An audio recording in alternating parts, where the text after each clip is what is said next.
पोटनिवडणूक चे फॉर्म भरण्याचं काम सध्या चालू आहे। महाराष्ट्राचे लाडके दादा अजित पवार यांचं 28 जानेवारीला आघात झालेला आहे। त्यांच्या रिक्त पदावर त्यांच्या पत्नी सुनेत्रा वहिनी पवार या निवडणुकीच्या रिंगणात आहेत। त्या मुख्यमंत्री झाल्यात, त्यांना 6 महिन्यात कुठेतरी विधानसभा किंवा विधान परिषदेवर निवडून येणं अनिवार्य आहे।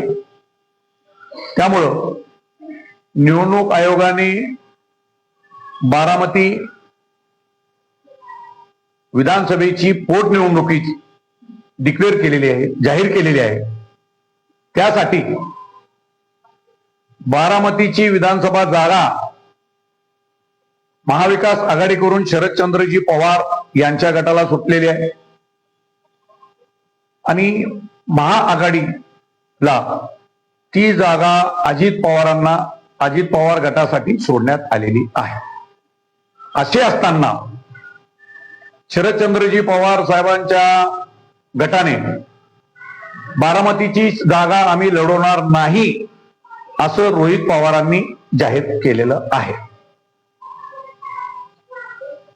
तर बारामतीची जागा हे सुनेत्रा वहिनी पवार ह्या बिनविरोध निवडून यावं अशी इच्छा केवळ बारामतीकरांचीच नव्हे तर अख्ख्या महाराष्ट्र राज्यातील मतदारांची आहे।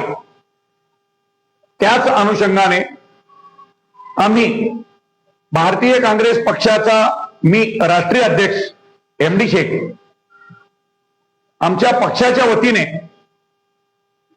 बारामतीची जागा न लढविता सुनेत्रा वहिनी पवार यांना बिनशर्त पाठिंबा हा भारतीय काँग्रेस पक्षाचा असणार आहे।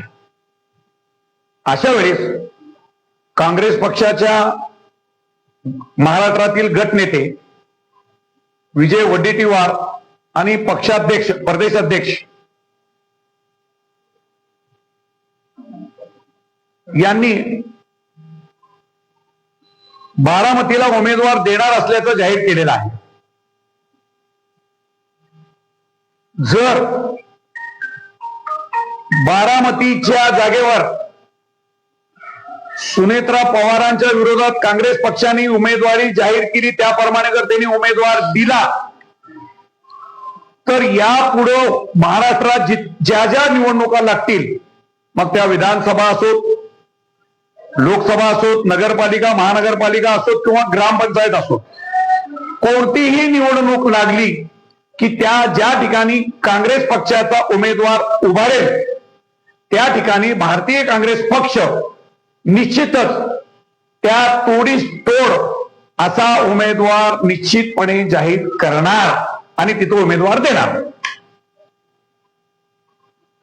माझं म्हणणं असं आहे की सुनेत्रा वहिनी पवार ह्या बारामतीतून बिनविरोध निवडून आल्या पाहिजेत, म्हणजेच अजितदादा पवार यांना खऱ्या अर्थाने श्रद्धांजली अर्पण केलं सारखं निश्चितपणे होणार। म्हणजे आमची जी अजितदादा पवारांना श्रद्धांजली आहे, वहिनींना बिनविरोध निवडून देऊन अजितदादा पवारांना श्रद्धांजली व्हावं याची आहे। त्यामुळं काँग्रेस पक्षाने उगाचच तिथं उमेदवार लादू नये आणि त्यांची स्वतःचीच हुर्या करून घेऊ नये।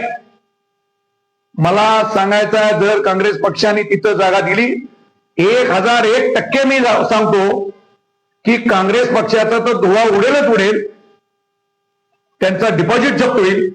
अख्ख्या महाराष्ट्र राज्यामध्ये काँग्रेस पक्ष निश्चितच बदनाम होईल, यात मात्र शंका नाही।